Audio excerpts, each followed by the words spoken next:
How do you build a bridge so high that clouds drift beneath it?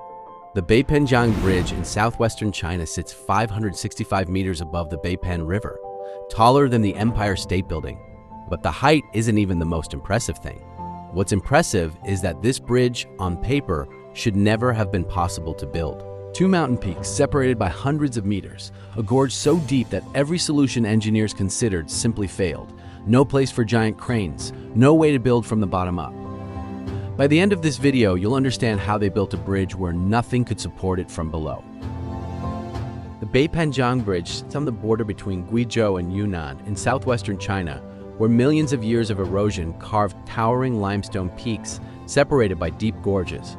Before the bridge existed, drivers traveling between Chuanwei and Shuicheng had to descend into the valley before climbing back out again, a journey that should have taken minutes stretched into hours. Communities on either side remained economically isolated, not because they were far apart, but because the landscape stood between them like a wall.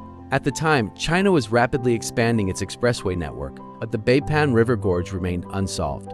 To solve the problem, engineers first explored the obvious solutions. A road down into the gorge meant kilometers of steep access roads. A tunnel was too geologically risky and enormously expensive. Several shorter bridges couldn't cope with the depth, width, and unstable surrounding slopes. Every solution created a new problem.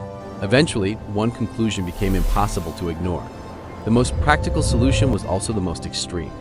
Cross the entire gorge in a single span, high above the valley. It solved the transportation problem, but it created an engineering challenge unlike anything that came before. Once they committed to a high crossing, the next challenge was immediate. You can't build a bridge 565 meters above a river the normal way. Traditional construction relies on temporary supports built from the ground below. But in a gorge this deep, that wasn't possible. Everything had to be built from the mountaintops. That single constraint shaped the entire design. Engineers chose a steel truss suspension bridge with a 720-meter main span because it could cross the gorge without supports below. The main cables carried the load while the steel truss deck provided strength without unnecessary weight. Every decision came back to one reality. They were building a bridge in midair. Before construction could begin, engineers first had to prove the mountains could support the bridge. The towers would transfer enormous forces into the rock, so even the slightest movement could affect the entire structure. After boreholes, rock analysis, and detailed surveys identified stable bedrock, we are good to anchor. Crews excavated the tower sites and constructed massive reinforced concrete foundations anchored directly into the mountain ridges. Those foundations would carry the weight of the towers and transfer the enormous forces from the suspension cables safely into the rock below. Then came another challenge, reaching the construction site. Temporary access roads had to be carved into the mountains just to deliver heavy machinery, concrete, and steel. With very little working space, every delivery had to be carefully planned.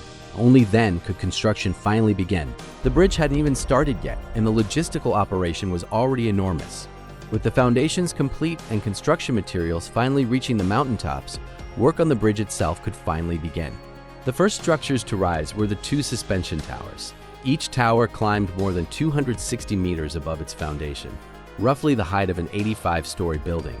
Constructed on top of a mountain, in difficult weather, on a tight schedule, construction used climbing formwork, a system where the mold for each new concrete section moves upward as the previous section hardens. It sounds straightforward, but it wasn't.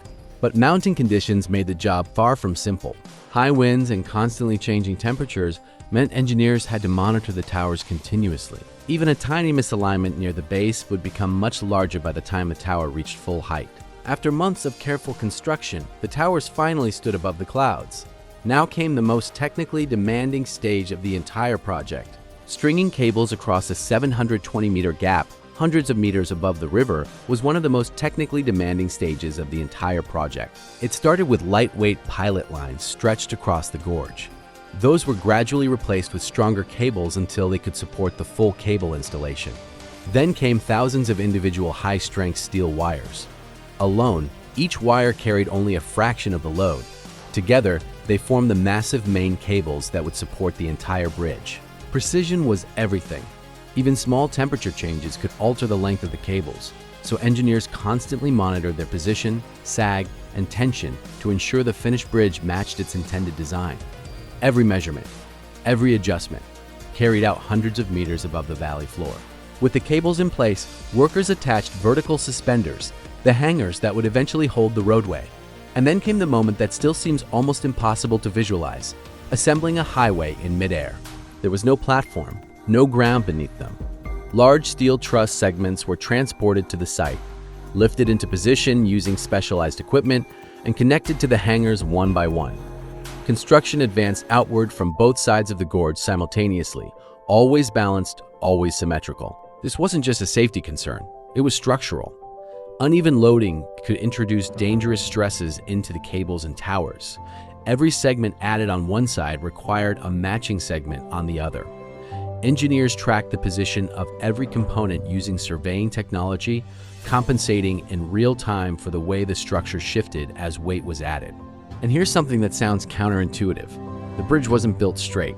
Engineers deliberately built in geometric adjustments, intentional deviations, because they knew that under the full weight of the completed structure, the deck would settle and deflect. They weren't building the bridge as it would look during construction.